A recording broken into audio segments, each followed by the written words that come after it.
Hey Matt, how's it going? Good. How you doing, Pete? I'm hanging in there. Nice headset. You know what? I take notes from the best. I don't know if I'm put my headset game's quite on, but it's all right. It Mine's works. wireless. Mine's I wi- need. I know. I know. Old You're not school. a Old real. school. No, You're not a. no Yeah, there you disruption go. here, though. Yeah, call center. That's right. Awesome. Well, hey everyone. Thank you very much for joining us for this fireside chat and presentation by Matt. I'm really excited to be kicking off this day of the MSP Virtual Summit here. Um, we're in for a treat. If folks haven't read Matt's new book, The Jolt Effect, you're missing out. We're also offering them to all of our attendees. So we go, if you haven't signed up for the Jolt Effect, and of course the Challenger Sale as well, which maybe people have, maybe folks are maybe more familiar about, but they ought to be familiar with Jolt Effect as well. We'll go ahead and drop a link here for folks to go ahead and sign up for those two books. But I'm super pumped because I've been a big fan of the Challenger Sale. Then of course the when my buddy Jeremy Donovan recommended to me the Jolt Effect, I popped right on that, and I was just like very much blown away. So I think we're in for a treat here today. Matt's going to give us a little bit of a presentation, kind of like framing up how they how they discovered kind of like the situation that kind of led to the formation of this concept of the Jolt Effect, and then we're going to talk about like how to apply these insights kind of in the current environment, which I think is something that's like very top of mind because like a lot of people who are like need a little bit of like catalyzing inaction Yeah, happening right now, a more little more bit. than usual, more than usual, right? Like Right. I think Yeah. everyone can kind of identify with that. So I'm super pumped with that. Really quick introduction. So my name is Pete Kazanji. I'm one of the founders of Atrium. Atrium makes data-driven sales management software that helps organizations embed a culture of data-driven sales management throughout their organizations. Um, Prior to Atrium, I started a recruiting software company called Talentpin that was acquired by Monster Worldwide in 2014. And that's really where I went from being a business generalist founder, product manager, product marketing background to being our first seller, first sales manager, first sales leader. Subsequent to that, after having the company be acquired with like a 20-person sales organization, ended up running new product sales at Monster Worldwide with a 500-person sales organization. So a little bit different, and then subsequently wrote a book on my experience on startup sales called Founding Sales, and then started a little community called Modern Sales Pros. Y'all might be familiar with it. Don't know. So that's a little bit on me. But folks may not be familiar with Matt's name, but I'm sure they're probably really familiar with Matt's work. Like author of the Challenger Sale and the Jolt Effect. Matt, maybe you can share with folks a little bit, kind of like the your background, kind of like what you've worked on, Sure. and then we'll get into the presentation. Okay. Yeah, absolutely. Well, thank you, Pete, for having me. Thanks as well to the all the Modern Sales Pros members who are here for the event. I really appreciate your time. Hopefully, I'll return the favor by delivering some valuable insight here, and we'll have a good Pete and I'll have a good discussion. Feels like a good bet. Feels like a good bet. Well, yeah, let's see if they say that after the presentation, right? But so I would think of somebody called me the other day a sales anthropologist. I actually think it's a pretty good way to think about it. So I'm not a There you go. salesperson. I've never been a salesperson. I've never led sales teams like Pete and like any of you in the audience. But I'm a researcher by trade, and I've spent Mhm, my career studying sales, customer support, customer experience are kind of my mhm, domain areas. I spent about 20 years with a company called CEB, which was acquired by Gartner Group in 2017, where I yep. ran the global sales and customer experience practices. I went on, did a little bit of management consulting after that. I worked at a machine learning startup, which plays a starring role in this story I'm about to tell everyone around the Jolt Effect. And then last year, I spun off on my own with two former colleagues to found a company called DCM Insights, which we call the Customer Understanding Lab. It's a research company, and our Mhm. first product, if you will, is the Jolt Effect. So excited to share that with everyone today. That's awesome. Well, I'm gonna go ahead and drop the this slide here, and I think you got Yeah. some supporting materials here. I do. I will just say that I personally really loved the Jolt Effect because I think reading it, a lot of folks have the moment where they're just like, "Oh God, oh yeah, that's right. Oh God, there's that one. I've right, like oh, there's me again, right?" And like everything's just like so I like identifiable and yeah, like everything is like so identifiable and relatable, and I think a lot of the prescriptions associated with it are very helpful as well. So I'm pumped for that. Cool. Pete, let me get the audio thumbs up or thumbs down. Can you see the slides? You look great. All There's a right, lightning cool. bolt. That's how we catalyze in That's action, how is with a lightning that bolt. is. It turns out it's a cattle Zeus. prod, right? Skoosh. That's right. Don't The do book that to your comes with a customers. cattle Bad prod. idea. Oh my Bad God, idea. amazing. Especially handy in times like these. So, I need um, two of them. well, listen, again, I really appreciate the invite. I've obviously been familiar with modern sales pros in the community for a while, and so this is pretty exciting to be able to present to this community. And again, I really appreciate the investment of time. What I thought we'd do is, Pete, if it's all right, I'll walk through maybe call it 20-ish minutes of just setup. I want to give everyone the sort of Cliff's Love it. notes. Here's the background. Here's what the Jolt Effect is. Here's what it means. And Yep. I won't go into the details. Then you and I maybe spend some time talking about that Yep. at a deeper level of detail, if you will. Yep. So I love it. cool. Okay, well, let's get to it. So, as you can see, the Jolt Effect is the name of the book. The subtitle is How High Performers Overcome Customer Indecision. And as Pete rightly said, it seems like there's a lot of this going around these days. In fact, I'm going to show you a data point that I think, to be totally honest, Pete, when I started sharing this 6 months ago, 9 months ago, maybe with sales leaders, I got a fair number of people who were like, yeah, I don't know if that applies to us. Many of those people have now called me back and said, hey, can you tell me more about this? They're like, say hello to my friend Jerome Powell. He's on my payroll. Right. To make my little friend. Yes. He's going to help catalyze your inaction to understand why the Jolt Effect is so helpful. Yeah, I say I owe Jerome Powell a big thank you for sending the market to us, because I don't know. People just throw money at me. Okay. I know. So we've got, we pulled this data. I'll tell everyone a little bit more about the research, because I think you're right, Pete, it's part of the story here. And so I'll get to that in a moment. But just to pull forward one data point and set things up, we found from a large global study that anywhere between 40 and 60% of the average salesperson's qualified pipeline will ultimately be lost to no decision.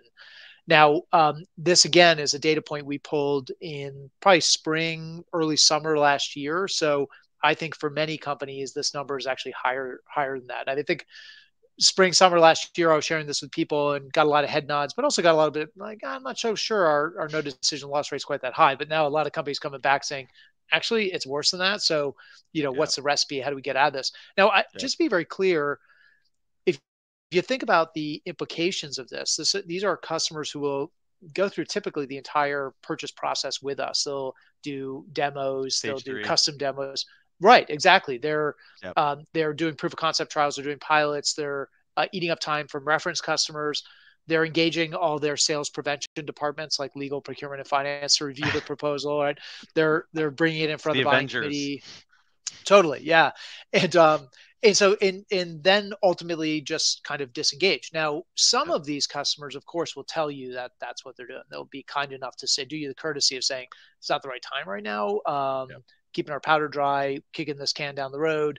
But more often than not, this happens without the salesperson, being told or the customer articulating it. It's just what ends up happening is we find ourselves suddenly floating our emails to the top of their inbox over and over again and getting nothing. And the customer's ghosting us. They're going radio silent. They're just kind of unplugged from the purchase process, and we don't really know what's going on.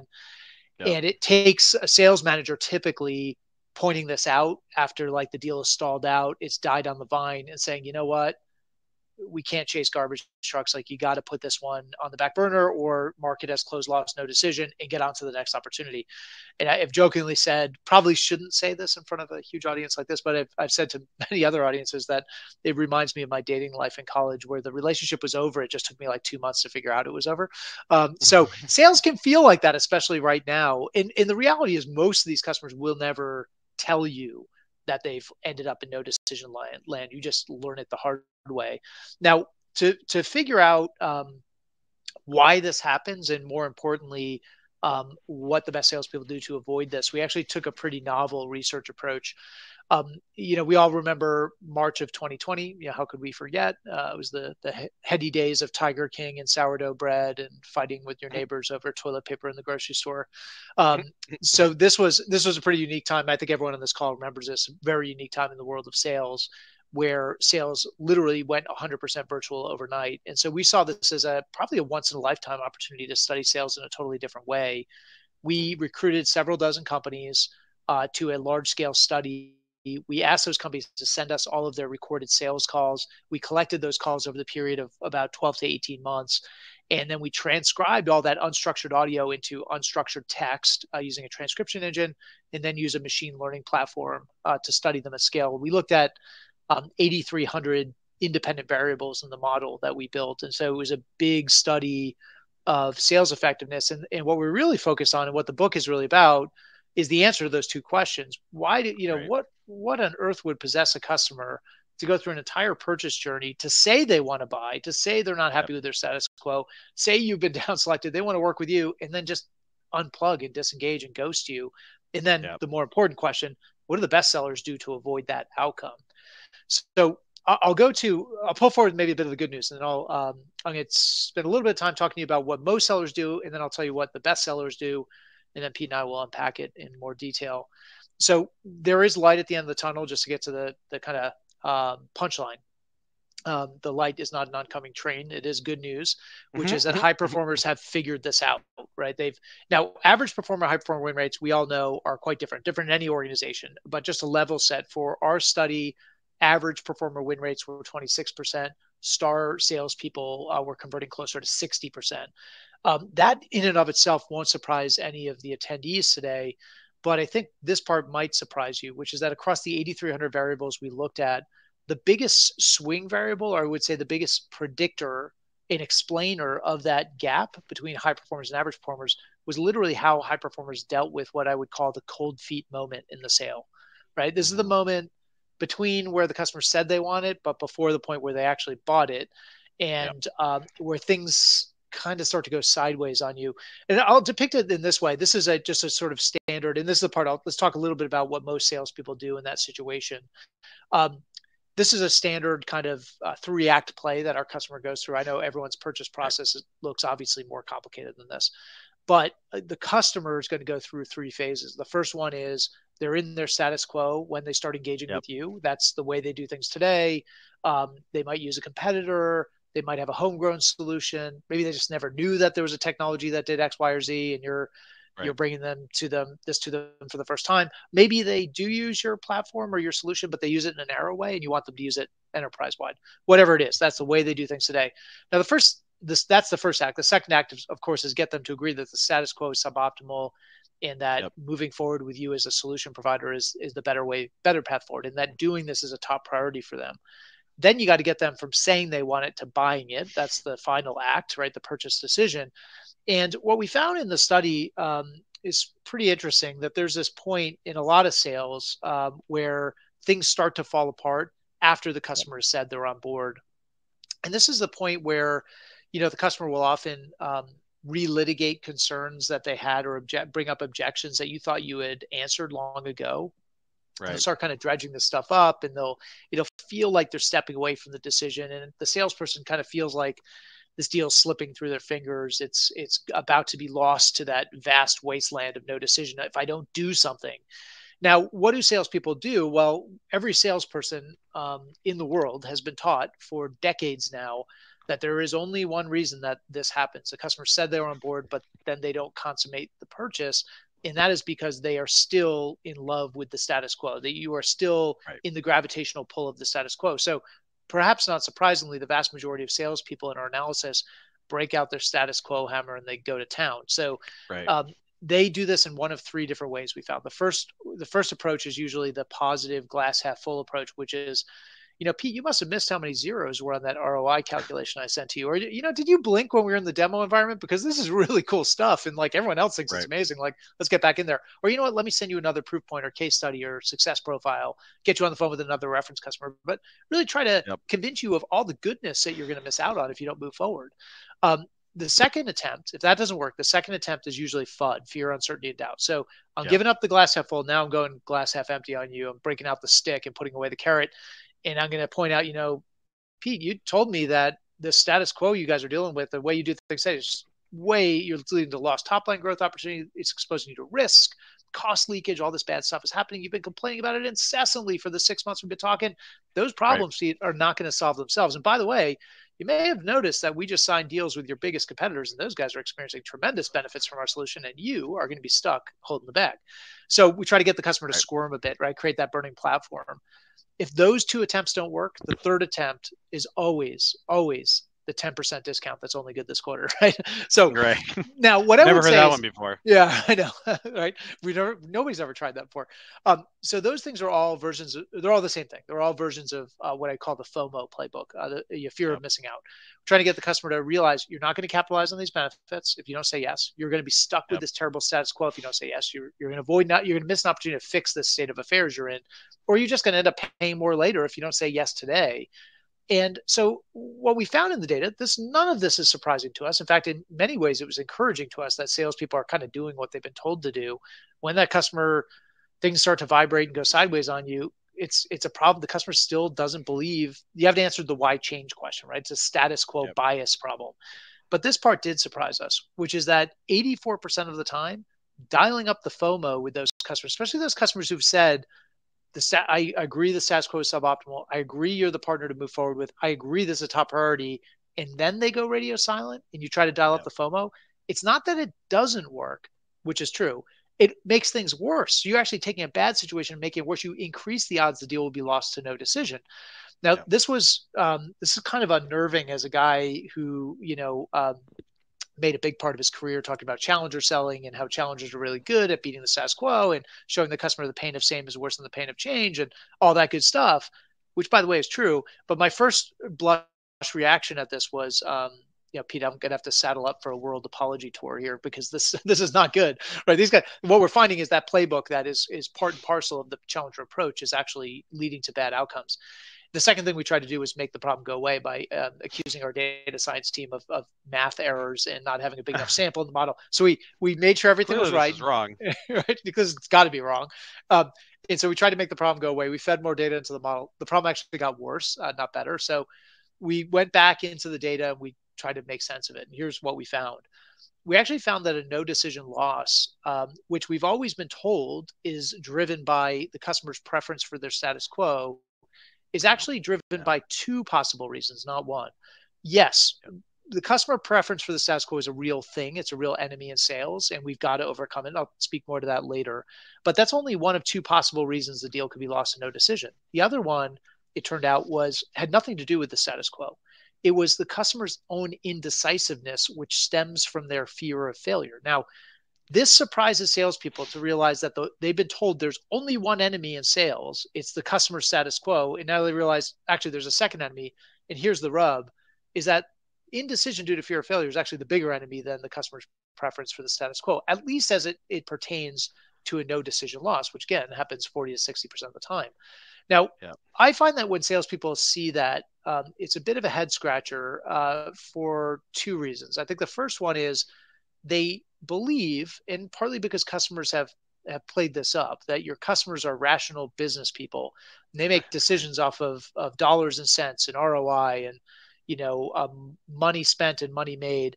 And how could it be that these people are just afraid to act? They're afraid of failing. Don't they get paid not to be worried about that stuff? So, and then the second question they ask, so that's the first question, is like, how could this be possible for rational business people like all of the customers I'm selling to? The second thing they ask is, what the heck are they so worried is going to go wrong that it could drive that much loss to no decision? So let's unpack those two questions. The first one, I'll call on these two guys to answer.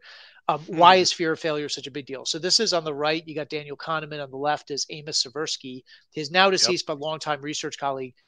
And they salespeople may not know this. Folks on the event today may not know this, but Kahneman, he wrote a book called Thinking Fast and Slow, great book.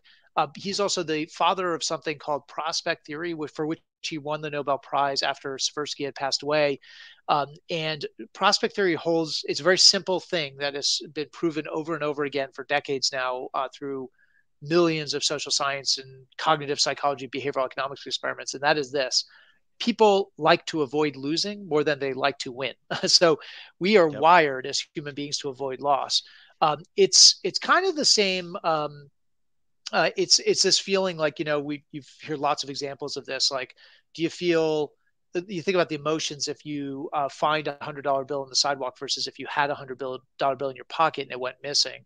It turns out that the emotions you feel are more powerful when you lose than when you win. And this is something that, again, even if sellers and sales leaders are not familiar with prospect theory and Kahneman, and he won the Nobel Prize and all this stuff, I guarantee you understand at your core what this means for salespeople. This is why you dial up the FUD, right? This is why you use the 10% discount to try to motivate your customer to act.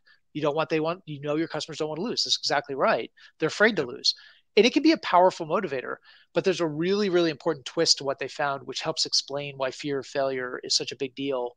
What these guys found in their research is that human beings worry about two different types of loss. On the one hand, you've got errors of omission. An error of omission is simply stated when you experience a loss from doing nothing.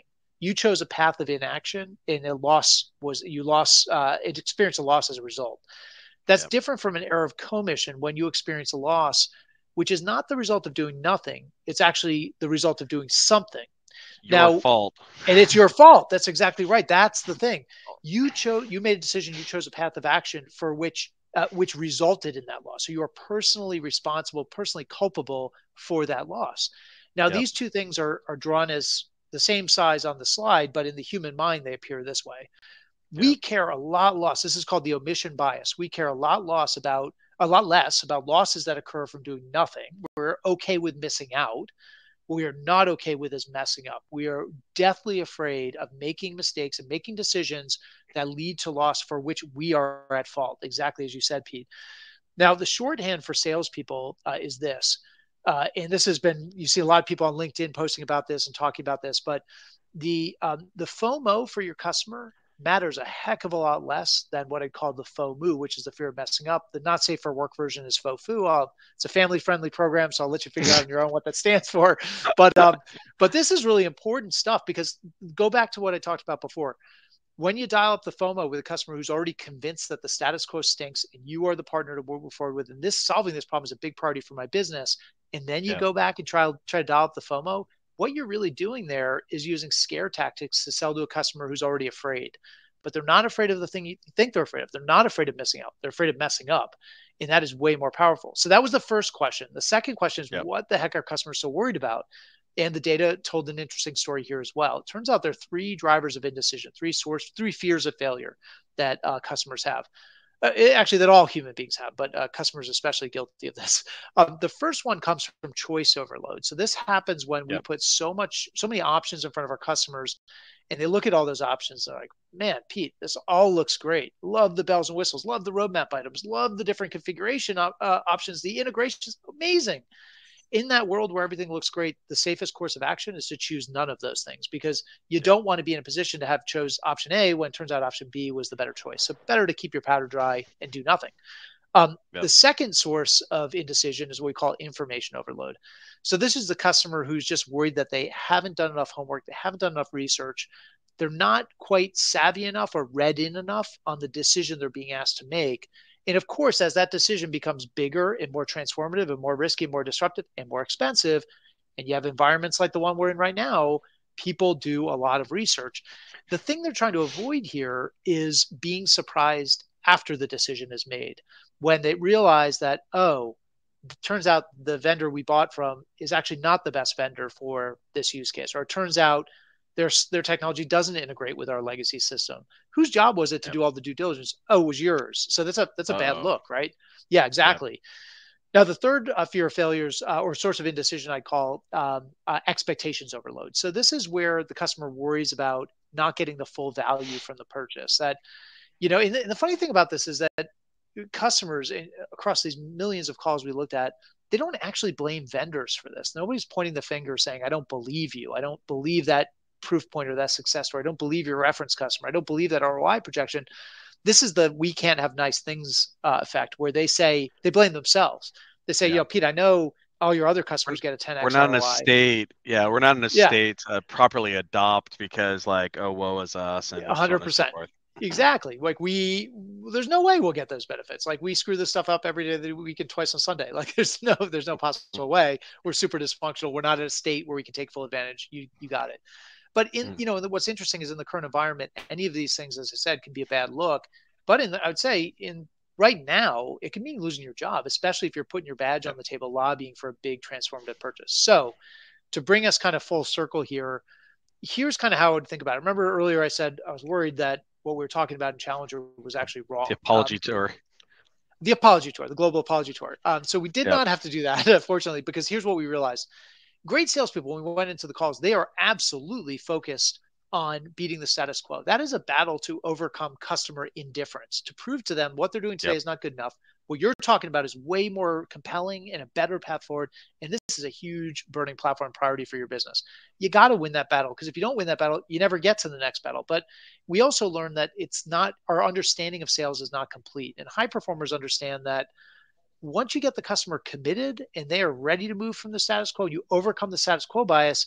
Now you've got to address their fear of failure, that omission bias. You've got to overcome their indecision. You've got to make them feel like, I'm making a great decision here, and I'm working with a trusted expert who I know is guiding me to make a great decision and making great recommendations. And they've got my back. I'm going to look like a hero, not like a fool here, right? And you've got to risk mitigate across that second portion of the sale. And those two, of course, as one dials down, the other kind of takes its place. Now, the playbook we're going to talk about is this, the JOLT effect. So these are 4 behaviors we found in the data, in the source data, that best performers were using to get customers over indecision. So think of this not as a sales methodology, but actually as an overlay to whatever your sales methodology is. Now, I'm partial to Challenger, of course, but I know we got Sandler shops on the phone. I know we got medic folks. We got all kinds of folks out there, value selling, you name it. That is those are all wonderful methodologies, but they are really focused on beating the status quo. What you haven't equipped your sellers to do is overcome indecision. This is how high performers do it. They judge the level of indecision, and then based on what they find in that first step, they overcome choice overload by offering recommendations. They overcome information overload by limiting the exploration. They overcome expectations overload by taking risk off the table. Now, we'll talk more about this, but let me go to the just 2 more things I'll share with you here. The first is to show the return. I should say 2 dimensions of this, I should say. The return on doing this stuff. So here what you're looking at is conversion rates across levels of indecision. On the left-hand side, you've got decisive customers, then you've got your moderately indecisive, and then you got your deeply indecisive customers. What we found is that core performers, average performing sellers, they do pretty well when people are not worried about failing. So there are some customers out there, but I will also say those are the minority. It's only about 13% of the calls we studied had no signs of customer indecision. Most people say they're decisive, but they're really not. They're deeply indecisive. They are worried about failing, even senior decision makers. But if you find somebody's ready to make a decision, not worried about failing, like sell them as much as possible, like immediately. And average performers do pretty well, almost a 40% win rate there. When the customer starts to get cold feet, though, things fall apart, 26% win rate. And then when they get deeply indecisive, only a 6% win rate, which is really abysmal. Now, if you look at your JOLT sellers, so these are people doing the 4 things we just talked about. With decisive customers, they knock the cover off the ball, nearly 70% win rate. Oh, so almost 2x greater. Look at the moderately indecisive customers, more than a 2x better win rate, 57% versus 26%. And then when you look at the deeply indecisive customers, the people who are the most wrapped around the axle of fear of failure and indecisiveness, they convert 5x better, 31% win rate, which, by the way, is a better win rate than your core performers do with moderately indecisive customers. So we now understand, and again, we'll talk more about the approaches here as we chat about this, but we now understand no decision is massively costly to us as everybody on the call today. I know we're all focused on top of the funnel, more leads, more opportunities. But the way out of this mess is sitting in your pipelines right now, is doing better with a lot of those opportunities that will likely be lost to no decision, but trying to figure out a way to get the customer to overcome their indecision and get them comfortable to move forward, manage that risk, instill that confidence, etc. And now we know there's a playbook that best salespeople have figured out on their own. Now, last thing I'll share with you, and then I'll stop sharing. We can go to discussion, but love to be connected with anybody here. If you heard me on the event today, shoot me a note on LinkedIn if you'd like to be connected. If you have a follow-up question, perhaps, more than happy to try to answer that for you. My email is not on here, but it's matt@dcminsights.com. And you find the Jolt Effect wherever good books are sold. Though I think that's the internet these days, right? So that's well, yeah, and also we're giving copies of them. You don't have to buy it. There you go. Turns out, right? Turns out they're they're taking risk off the table. There you go, right? We're like doing two of Matt's book, my book, a book by Corey Bray and Hillman Sorry. Perfect. Yeah, that was fantastic, Matt. I really appreciate it. I mean, I think one of the things that I always came back to as I was reading the Jolt Effect. So, like, first of all, I'm a big behavioral psychology, behavioral economics nerd.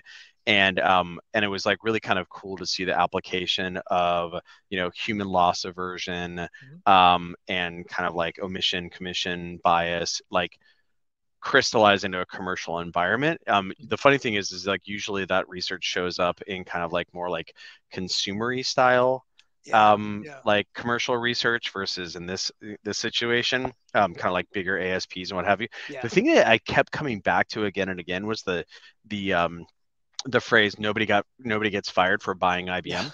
Yeah. And I think the way that I kind of think about this is it's like what you're seeking to do with like the Jolt Effect is kind of like create that aura for like your solution, that right? Like safety, like you're not like exactly like it's safe, you're not going to get fired, this is the right decision, right? All those sort of things, right? Like everybody does it, right? Like you're not the penguin jumping off the ice floe first to like the sea lion in there, all those sort of things. And so when I was reading the the book, I was really struck by the different kind of steps there. And I think there's some realities in the market that make certain plays that you can do, jolty plays, if you will, like more tenable or potentially less tenable as well. Like, I think really one thing that kind of comes to mind is when you're talking about limiting exploration, as an example, right?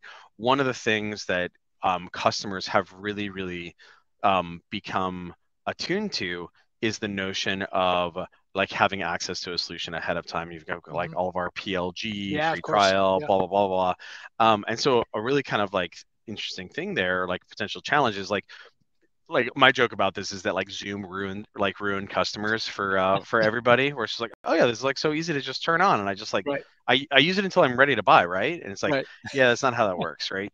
but they're like, but Zoom lets me do it, and Slack lets me do it. And so I think there's an interesting question there, where it's like for organizations that have kind of like, I don't want to call it a free trial, but essentially a de-risking thing, which is related to like taking the risk off the table, right? Like getting access to the product or what have you. On the flip side, though, that can be at odds with limiting exploration. So like, are there mechanisms that you've seen by which you can capture the value of risk reduction, of course, which is like seeing the solution and maybe like touching the solution, what have you, but at the same time not opening up Pandora's box for someone to like go crazy with it? Yeah, it's a really good question. So there's two thoughts that came to mind. So one, back to what you were saying before, that nobody ever got fired for buying from IBM adage. What's interesting is I had a conversation with a really big cloud player. I think we'd all know, so I won't mention them, but probably some leaders from that company on the call today on the event. But I was talking to them, and it was funny because they are the 800-pound gorilla in their space, and they were kind of saying like, well, it's nice to be us, right? Because we got a lot of ankle biters out there in the market. But those are the solutions that people get fired for buying. They don't get fired for buying our solution. Right. But as we talked about it, I said, right, that's fair. But remember what causes fear of failure, what to choose. I said, you guys, as far as I know, compared to your competitors who are offering very simple, like there's, essentials, basic premium, there's not a lot of bells and whistles. What you see is what you get. you guys buy a company every month. You're huge. You've got use cases that span the entire enterprise. Like Right. there is nothing that you don't do. So you guys are probably the biggest, progenitors, if you will, or of choice overload. And so Right. you're much more guilty of that than your competitors. This is second. Who do you think they've written more about? You guys, who everybody has an opinion about, or your competitors who have, turns out you could fill an NFL stadium with all the content written about this company and customers would never consume it in a million lifetimes versus their competitors, a lot less to consume. And then I said, Yeah. I bet you what you're trying to push your customers to buy bigger, more Yeah. expansive, invasive, transformative solutions. Your competitors are selling like pretty easy, swipe a credit card. Like, so who do you think is struggling with expectations overload? Because people do get fired for when they buy your solution, it doesn't work out. Not so much with some of your competitors where it's, you try it, you don't like it, you cancel it, you're out. Now, I think your question though around some of those tools in our tool bag that we can use to de-risk, like a PLG kind of play, try Yeah. before you buy. But how do you not have that lead into like endless exploration? Yeah, Yeah. you gotta box it in. I worked with a company recently where they actually were taking a PLG approach, and I think what they found was that sometimes these kind of proof of concepts or these trial uses would just spiral out of control. And it was like, well, we tried it here, now I want to try it there, and I want to Yeah. customize it in this Exactly. way. I want to try this integration here, and it's like suddenly you basically bought the platform, and it's going to be really costly if you decide you don't want to actually sign the agreement. So Right. they shifted and they took more of an approach of, and they had a big chasm between generic demos and like a full boat POC, which is a true Yeah. PLG. They Yep. went to like a middle ground, which was a custom demo, which is Sure. send us some of your data. We're going to load it in and we're going to show you what your data looks like in our platform. And what they found was that actually prevented a lot of customers from saying, a lot of Right. customers like, I've seen enough. I don't actually, POC is going to be expensive. We need to get going. Right. Let's just start now. And it kind of weeded out those customers where for whom the POC was the necessary next step. The second thing they did was really, really, really tightly defining the POC scope, what they're going to measure, what success looks like. And it's like, we are not going to integrate with that. We're not going to do this. It is a contained, in a box kind of experience. It's going to take this long. Here's what we're going to do. And then we're done. We unplug it and we decide how we did, and you make a decision. And Right. that's hard, right? When your customer's like asking for more, and I want to try this, I want to try that. And can we Yep. feed that? It's hard to say no, but they developed some discipline doing it and realized that it actually saved a lot of time. So fewer customers ending up in that POC, that true PLG kind of zone, Yep. and more of them having more tightly orchestrated experiences. Yeah. And I think that that's something, so much of what we're describing right now is all about like value engineering of the sales motion, Yeah. right? So like snipping out high cost, low value labor Yeah. and like effort. So like probably the best example of this is, you were really characterizing this at the beginning of the conversation, is the old adage about, the second best answer to a, obviously we want a yes, Sure. right? But the second best answer in sales is a fast no, Yeah. right? Fast no. Yeah. Lose Not a early. long no, Yeah. not a stage 5, right? Like, And by as the way, we've, Pete, we said it's on the back of the book, I think, is the one phrase we found into all this analysis across 2.5 million sales calls. I mean, millions and millions and millions of phrases and utterances. The most predictive of a lost deal was, I need to think about it, which yeah. is like the no man's land. That's like, boy, I'd really rather get a no. you know? Yeah, exactly. And I think, from a value engineering standpoint, and this is something that I coach my reps on all the time, and I actually want to talk about this as related to, offering recommendations, is just being very mindful of like phrasing Yeah. and like what the person's actually asking for, right? So like I do this even with respect to, right, like the word evaluate, right? Like all of a sudden the prospect might be like, whoa, that sounds like there's a lot of work involved in Yeah. that. And like, Yeah. and I'm not even sure, like, or are you telling me that like I'm gonna have to make a judgment, right? Versus like a demo, right? Yeah. Like, or, oh yeah, we can do a proof of like, oh, I need to see more. Okay, we can do a proof of concept. What the person just did was they just like jumped to Yeah. like the mega thing. It's like, no. Literally all they wanted to do was like, they just wanted a screenshot. Yeah. And then you Yeah. just, and then once you're like, oh, we can do a POC, they're like, well, that sounds nice. Yeah. I'll take it. Yeah. Yeah. Oh, great. I'll take that, right? Yeah. And so just being very mindful of like what is being asked for, and then also like what is being signed up for there. Absolutely. Um, the one thing I wanted to ask you about is this notion. So the O Uh-huh. in Jolt is like the offering of recommendations, right? Mm-hmm. And it's prescription. Yep. And I think that this is something that, especially in organizations that have like maybe more junior sellers, Mm-hmm.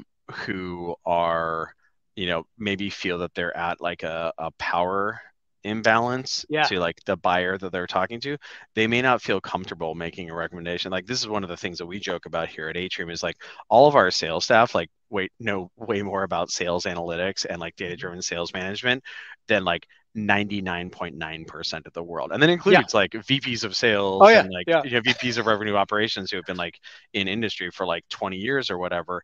And like our reps don't necessarily like, they don't necessarily empathize with that. But they're like, oh, Mm-hmm. I'm just like little old me. And Yeah. I like, can't. Yeah. like, This person's got way more gray hair than I have. I've been doing yeah, this for years. Yeah. precisely. Yeah, we Yeah. always joke about the gray hair thing, but the funny thing is like, yeah, about how many sales organizations have they worked at? They've worked at, I don't Yeah. know, like Yeah. six, right? Or Yeah. what have you. And like, you had like you talked to like six brand new sales organizations like yesterday. Yeah.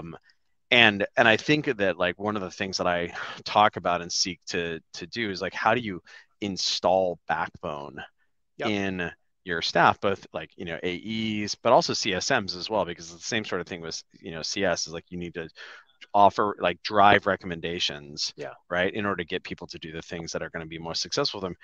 What have you seen has been successful in helping those reps, like rather than asking, right, like what do you want to do, and Yeah. like getting them comfortable being like, well, generally in a situation like this with a client like you, this is how it plays out, and that would kind Yep. of be my recommendation. Yeah.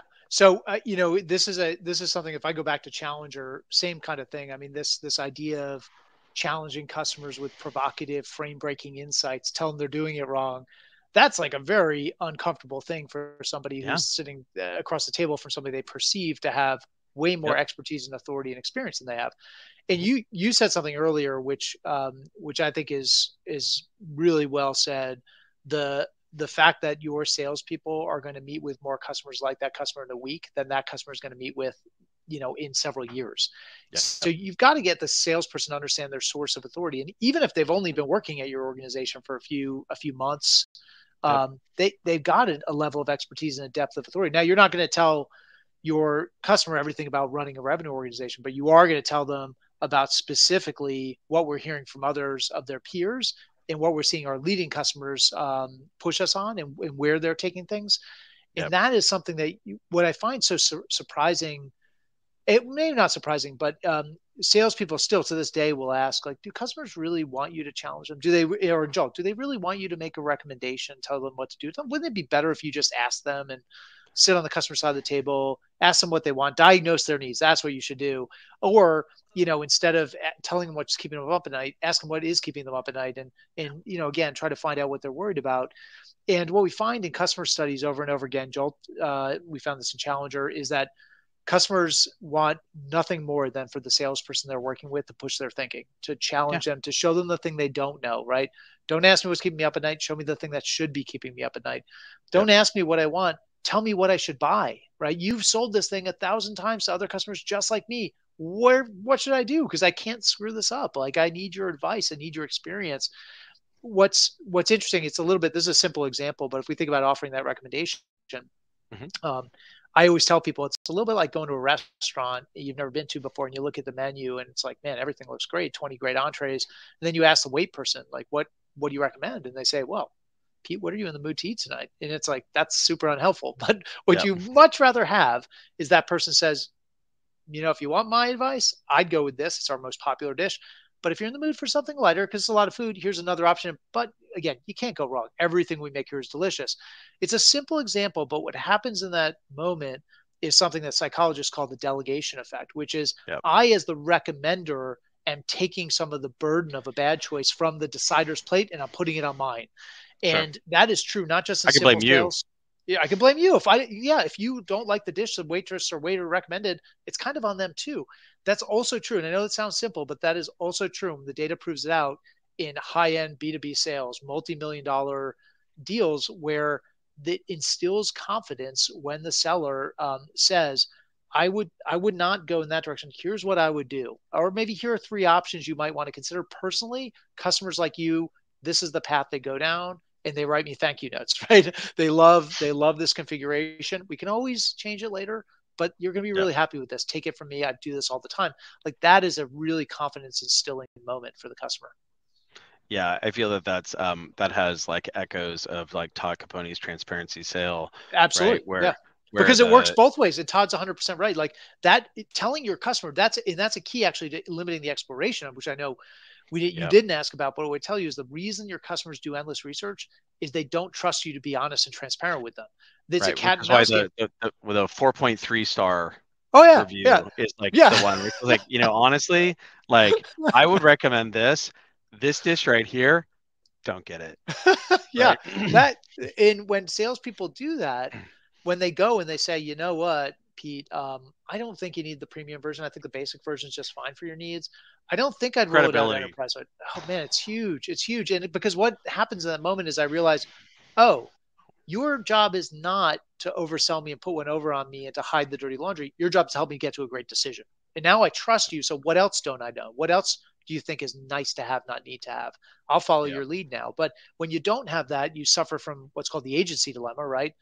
You see this all the time. And it's true. When the seller knows more about what's being bought than or sold than the buyer knows about what's being bought, there's an information asymmetry, and it sets up this cat and mouse game where the customer will do endless research to find out what you're hiding from them. So you got to overcome that. Yeah. And I think, I mean, there's no surprise that like the pieces of the jolt effect really kind of like are like hands that wash each other, right? Yeah, Like that exactly. Yeah. reinforce each other. So like taking risk off the table is like helps with that, where it's like, Yep. hey, I will be more comfortable curtailing my research Yeah. if things have been de-risked. And there's Exactly. a variety of ways that you can de-risk. And I think a lot of what is being described right here, I'm a big fan of Jocko van der Kooi and Yeah. the Yeah. Winning by Design folks. And, instead of it being like a funnel, they talk about the bow tie, of Yep. course. And a really important thing in the bow tie is, and you nailed it earlier where you were talking about like, I'm not here to put one over on you, Mhm. because like I want to have your business far into the future. And this actually works really well with SaaS, where obviously the grand majority of the revenue Yep. comes from year 2, year 3, year 4, year 5, year 6, Yep. etc. Right? Now we could have a side conversation about the fact that the AE is oftentimes incentivized for year 1, but Mhm. without kind of regard to this. But like, let's put that on the side right now. But I think the important thing there is that like, if you can overcome if you can reduce, like limit, and then moreover recognize, like limit by virtue of de-risking, and one of the Yeah. mechanisms by which you can de-risk is to start with like smaller transactions, Mhm. right? And then Yep. oftentimes and not all solutions have this, right? Mhm. Lend themselves to this, like whether it's a like usage-based pricing, which oftentimes we have a bunch of great customers that at Atrium that have that do like usage-based approaches, kind of like the Ramps and the Brexes Yep. and the Divvies of the world or what have you. They lend themselves to that. It's like, hey, like there's no risk. Just like get one of these corporate credit cards, and if you put spend on it, then like good things will happen, but there's no risk to you. Yeah. Um, and then oftentimes that can mean selling across the rest of the organization. So like Atrium's a good example of that, where very frequently what we'll do is we'll start like, an organization will deploy Atrium's data-driven sales management Mhm. solution in like one segment of the organization. Yeah. Like, there might be 3 SMB AE managers and like two SDR organizations they might deploy there. And then later on expand to the mid-market team, the enterprise Mhm. team, the strategic team, so on and so forth. Now, here's an interesting kind of like gotcha question though, right? Like SaaS lends itself to that. Sure. Here's the problem. In a situation where where budgets are highly constrained, how do you, and like maybe just getting any transaction done, let alone a smaller transaction, can be an act of God.